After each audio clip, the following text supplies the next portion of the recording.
La Cornouaille. Une terre où les rois parlent aux arbres et où les serments pèsent de plus lourd que l'or. Nous n'allons pas parler d'un monstre ou d'un saint, mais d'un roi.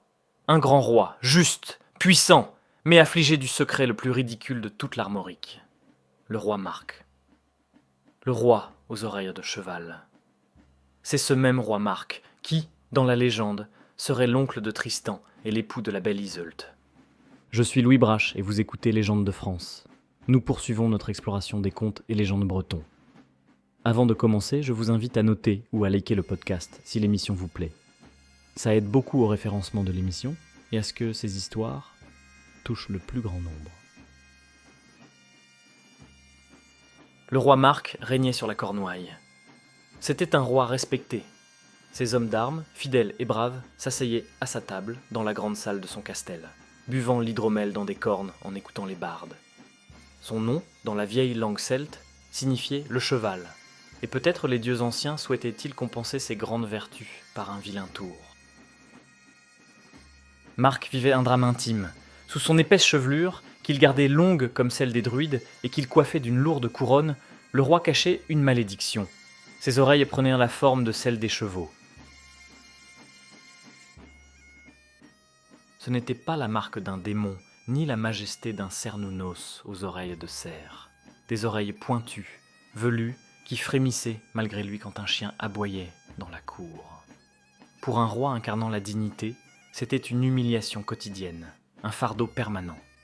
Ses oreilles, il les devait à Aès, la princesse d'Is, sœur de la sirène d'Ahu, et fille du bon roi, Gradelon. Lors d'une partie de chasse, alors qu'elle avait pris la forme d'une biche, le roi Marc la traqua et tenta de la tuer. Cette dernière s'enfuit et le maudit en changeant ses oreilles en celles de sa fidèle monture. Un seul homme était au courant. Le roi Marc tuait systématiquement tous ses barbiers et qui connaissaient son secret. Las, il adopta Morvan dans sa maisonnée et se complut très bien de ses services. Une fois par lune, ce dernier venait tailler la nuque royale. Le jeune homme avait prêté serment sur le sang, sur la terre et sur les pierres levées, de n'en parler à quiconque. Mais un secret, surtout un secret si étrange, est un poison pour celui qui le garde. Morvan pâlissait, maigrissait, ne dormait plus. Le secret lui gonflait la poitrine, lui nouait la gorge.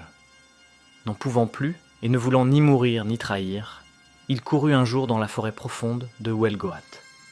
Il chercha un lieu isolé, là où même les Korrigan n'osaient s'aventurer. Il trouva un bouquet de sureaux au bord d'une source. Là, il creusa un trou dans la tourbe humide.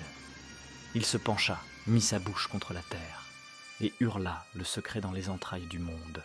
Le roi, Marc, a des oreilles de cheval. Le roi, Marc, a des oreilles de cheval. Morvan se sentit léger, libéré et guéri de ce secret qui le rongeait. Le barbier reboucha le trou, tassa la terre et repartit au château, l'esprit enfin en paix. Le temps passa.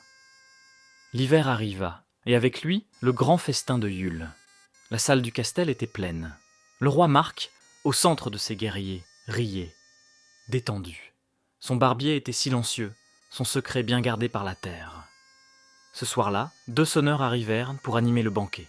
Ils avèrent de nouveaux instruments, une bombarde et un biniou d'une qualité exceptionnelle. « D'où vient ce bois si parfait, messire ?» demanda le roi. « Du cœur de la forêt, sire, » répondit l'un d'eux. « Nous avons taillé ces instruments dans un magnifique sureau, près d'une source cachée. Le bois chante comme nul autre. » L'assistance se tut pour écouter les bardes. Les musiciens portèrent les instruments à leurs lèvres et soufflèrent. Mais ce ne fut pas une gigue qui sortit du biniou. Ce ne fut pas un air de fête qui résonna sous les voûtes. Le sureau, nourri par le secret, ne put s'empêcher de chanter la vérité. D'une voix claire, aiguë et moqueuse, la bombarde et le biniou crièrent à l'unisson. « Le roi Marc a des oreilles de cheval !» Un silence de mort s'abattit sur le festin. Tous les regards, ceux des guerriers, des serviteurs, des bardes, se tournèrent vers le roi. Morvan le barbier s'évanouit. Lentement, le roi Marc posa sa coupe. D'un geste là, il ôta sa lourde couronne et écarta sa longue chevelure. Dans un silence de mort, il montra à la Cornouaille ses oreilles. Rouge de honte, il quitta précipitamment la fête et alla se perdre dans la nuit noire. Ses sujets ne retrouvèrent jamais sa trace. On ne peut confier un secret à la nature, car ce que l'homme enterre, le vent finit toujours par le chanter. Merci à tous d'avoir écouté cet épisode. N'oubliez pas de vous abonner pour plus de contenu de ce genre. N'oubliez pas également de noter le podcast sur Spotify et Apple Podcast. Les 5 étoiles aident énormément au référencement de l'émission et à répandre ses contes et légendes français. Et si vous voulez faire un geste de plus, vous pouvez partager cet épisode à un ami. À plus tard.